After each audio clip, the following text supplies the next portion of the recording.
ఈనాటి చాలా హృదయంగా ఎంతో కళకళలాడుతూ జరుగుతున్నటువంటి ఈ తెలంగాణ గద్దర్ ఫిల్మ్ అవార్డ్స్ కార్యక్రమానికి మూల విరాట్ అయినటువంటి గౌరవ ముఖ్యమంత్రి శ్రీ రేవంత్ రెడ్డి గారికి, డిప్యూటీ ముఖ్యమంత్రి మిత్రులు పెద్దలు మా భట్టి విక్రమార్క గారికి, అలాగే మరొక మంత్రివర్యులు జూపల్లి గారికి, నా సహచరుడు, నా ఇష్టడు, నా మిత్రుడైన లోకనాయకన్ కమల్ హాసన్ గారికి, మరో సోదరుడు నాగార్జున గారికి, అలాగే మరొక నాగేశ్వర గారి అవార్డు అందుకోబోతున్న జయసుధ గారికి, and best actor సంపాదించేటువంటి Naga Chaitanya, అలాగే బెస్ట్ యాక్ట్రెస్ రష్మిక మందన, ఇతర అవార్డు గ్రహీతలందరికీ స్వాగతం పలుకుతున్నాను, అభినందనలు తెలుపుకుంటున్నాను. ఈ శ్రీ పరాభవనామ తెలుగు సంవత్సరాది ఉగాది శుభాకాంక్షలు ఇక్కడ ఉన్నటువంటి ప్రతి ఒక్కరికి, ఆహ్వానితులకు, వీక్షిస్తున్న వారికి, రెండు రాష్ట్రాల తెలుగు ప్రజలకు ప్రతి ఒక్కరికి నా మనస్ఫూర్తిగా తెలుపుకుంటూ నా సంతోషాన్ని వెలిబుచ్చుకుంటున్నాను. ఎక్కడైతే కళాకారులు గౌరవించబడతారో అక్కడ రాష్ట్రం, దేశం, ఆ రాజ్యం సుభిక్షగా ఉంటుందన్నది నానుడి. దాన్ని సరిగ్గా అర్థం చేసుకుని ఒక సమయంలో కుంటిబడి ఉన్న, లేకపోతే నెగ్లెక్ట్ కాబడినటువంటి ఇదే ఫిలిం అవార్డ్స్ని ఆ యొక్క నానుడి అర్థం పరమార్థం గ్రహించి గౌరవ ముఖ్యమంత్రి గారు మళ్ళీ పునరుద్ధరించి కళాకారులు గౌరవించుకోవాలి, సినిమా యొక్క ప్రభావం ఎంత ఉంటుంది, దాని ప్రతాపం ఎంత ఉంటుంది, ఎంత ఇంపాక్ట్ ఇస్తుంది అనేది తెలుసుకుని ఎంతమందికి ఉద్యోగ అవకాశాలు ఇస్తాయి, ఎంతమందికి ఉపాధి కల్పిస్తుందనే దాని యొక్క ఆంతర్యం గ్రహించి మళ్ళీ దానికి పునర్జీవనం పోసి ఇదిగో ఈ రోజున ఇంత బాగా సజావుగా సాగటానికి, ఇంత హృదయంగా సాగటానికి, ఇంత అద్భుతంగా సాగటానికి కారణమైన వారికి ప్రత్యేకించిన మనస్ఫూర్తిగా నా ధన్యవాదాలు సభాముఖంగా తెలియజేసుకుంటున్నాను.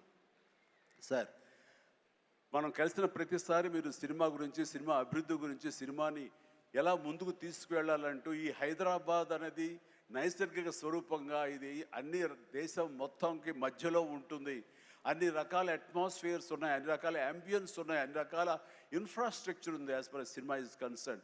కాబట్టి ఇక్కడ ఒక తెలుగు సినిమా కాదు, లేదా దక్షిణ భారత సినిమా కాదు, భారతదేశ సినిమాని ఇక్కడ కేంద్రంగా ఉంచడం, భవిష్యత్తులో ప్రపంచ దేశ సినిమాలను కూడా ఇక్కడ ఆహ్వానించేలాగా మనం అన్ని అభివృద్ధి చేయాలి, దానికి అవసరట్లుగా మేమందరం సమాయుత్తం అయ్యామంటూ దానికి ప్రత్యేకించి ఈ కార్యక్రమాన్ని, ఈ యొక్క దీన్ని బృహత్ కార్యాన్ని భట్టి గారికి అప్పచెప్పారు.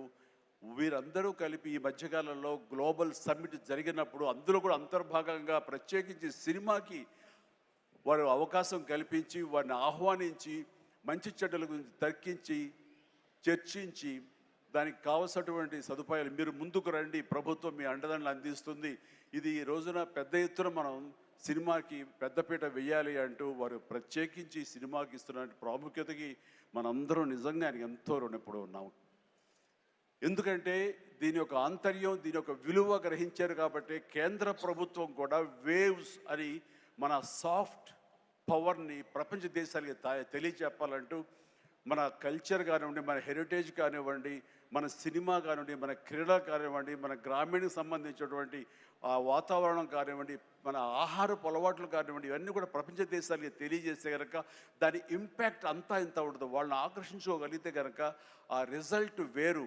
అందుకనే కేంద్ర ప్రభుత్వం కూడా ఈ సాఫ్ట్ పవర్ యొక్క ఇంపాక్ట్ గ్రహించి దీన్ని వేవ్స్ అని మధ్యకాలంలో నన్ను కూడా అందులో భాగస్వామ్యం చేస్తారు. కమల్ హాసన్ గారి వీళ్ళందరినీ కూడా దాన్ని చూశారు. ఎందుకంటే వాళ్ళందరూ దాన్ని చవి చూశారు.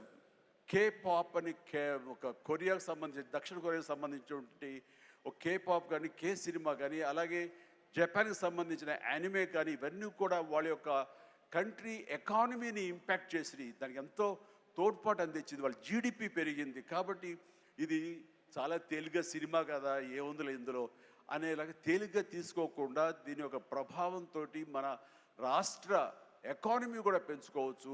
ఈ రోజున మన పేరు ప్రఖ్యాతులు కూడా తీసుకోవచ్చు. ఎక్కడైనా సరే ఇప్పుడు హాలీవుడ్ అంటే మనం ఒక అగ్రరాజ్యం గుర్తుకొస్తుంది. అలాగే ఇండియన్ సినిమా అంటే ఈ రోజున హైదరాబాద్, తెలంగాణ గుర్తుకు రావాలన్న ముఖ్య ఉద్దేశంతో మన ముఖ్యమంత్రిగా చేపట్టే బృహత్ కార్యక్రమానికి మనందరం చేదోడుగా ఉంటామని, ఇండస్ట్రీ మీ వైపు ఉంటుందని మనస్ఫూర్తిగా ఈ సందర్భంగా నేను తెలియజేస్తూ, మీరు ఎలాంటి ఆర్డర్స్ ఇచ్చినా సరే శిరసా వహిస్తూ ముందుకు తీసుకువెళ్తామని ఈ సందర్భంగా మీకు తెలియజేస్తాను సార్. ఇక్కడ సందర్భం అసందర్భం అని తెలియదు కానీ మన పక్క రాష్ట్రం అయినటువంటి మనో తెలుగు రాష్ట్రం ఈ కళాకారుల పట్ల, ఈ సినిమాల పట్ల వాళ్ళని ఉత్సాహపరిచే దాని విధానంలో కొంచెం వెనకంజ వేసే ఉందనుకుంటున్నాను. కాబట్టి సినిమా వాళ్ళకి అతి దగ్గరగా ఉన్నటువంటి ముఖ్యమంత్రి గారు నారా చంద్రబాబు నాయుడు గారు, ఆయన కూడా దీన్ని ఇన్స్పిరేషన్గా తీసుకుని మరింత ప్రోత్సహిస్తే కనుక మీరు ఇచ్చే ఉత్సాహంతో ఎంతోమంది యంగ్స్టర్స్ ఈ రోజున మరిన్ని సినిమాలు చేస్తారు. ఆ సినిమా రెవెన్యూ కూడా మనకి కంట్రిబ్యూట్ అవుతుంది మన స్టేట్ ఎకానమీకి. అది కూడా ఒక ఆలోచన పెట్టవలసిందిగా వినమ్రంగా ఈ వేదిక ఇచ్చే వారికి నేను విన్నవించుకుంటున్నాను. అలాగే మన ఈ కార్యక్రమం, ఈ అవార్డులను చూస్తుంటే కనుక ఇది సీనియర్స్కి గౌరవాన్ని ఇచ్చే విధంగాను, అలాగే యంగ్స్టర్స్ని ఉత్సాహపరిచే విధంగాను చాలా చక్కగా ఈ అవార్డులు ఎంపిక జరిగింది. దాని కానీ ప్రత్యేకించి మన జ్యూరీ కమిటీకి కానీ, ఈ అవార్డుల కమిటీ సభ్యులకి ప్రతి ఒక్కరికి నా హృదయపూర్వక అభినందనలు తెలియజేస్తున్నాను. మరొకసారి ప్రతి ఒక్కరికి నా ధన్యవాదాలు తెలియజేసుకుంటూ ఉగాది శుభాకాంక్షలు తెలియజేస్తాను. ధన్యవాదాలు. Thank you so much sir. Thank you so much.